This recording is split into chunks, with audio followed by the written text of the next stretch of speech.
I'm asked a lot, what's my favorite story I've ever covered? And I've done some really interesting stories. I've done stories where little girls were being sold into slavery. I've done shots of vodka with an Afghan warlord. I've helped a family in Kansas save their family dairy.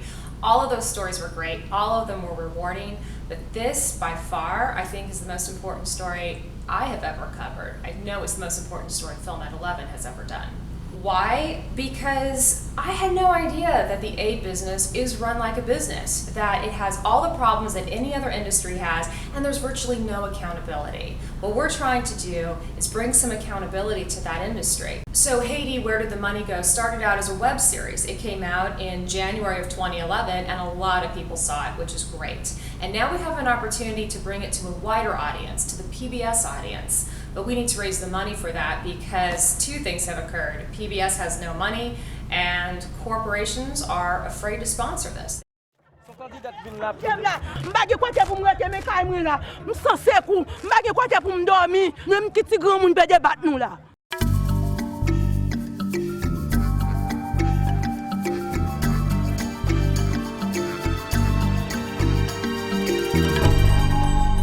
In January 2010, a 7.0 earthquake hit Haiti. Half of all American households gave a total of $1.4 billion to charity. We came to Haiti to find out what happened to all that money. We're talking 5,000 people. How many toilets do they have? 6 toilets. Most people just don't even think when you write a check, you just assume it's, they're do-gooder organizations, they're going to do good with it. Tout simplement que ça me décadre les faire, c'est payer au bien bel hôtel pour dormir. Mais peuple là, il toujours été bien dans même misère noire. We found aid workers who were regulars at some pretty pricey restaurants, and one of them was right across the street from one of the camps. Okay, so we have the camp on one side, and then here we've got the SUVs. We have a Bordeaux for $72. So what exactly is going on in Haiti? Many Americans do not know that this happened. They gave money to make it better for you.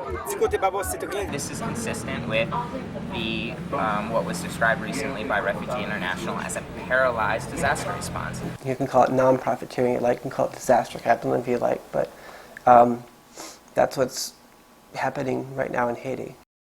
So how do we do it? How do we bring this story to the wider national television audience? Well, we have to raise the funds. And the first step is raising the funds for production, to go back and do a shoot in Haiti. And that's what we are doing with this campaign. Now the great thing about this is because it's going on PBS, your contribution is tax deductible. Now we do realize the irony of this, that we are asking for your tax deductible donation in order to make a program about tax deductible donations. And you'll notice that we understand that because we have actually labeled the different levels of contribution in the spirit of what NGOs do themselves. So how else can you support this? Well, of course, it'd be great if you could give funds, even better if you can get the word out. Put it on Twitter, put it on your Facebook, let your friends know. If you gave money to Haiti, don't you want to know where it went?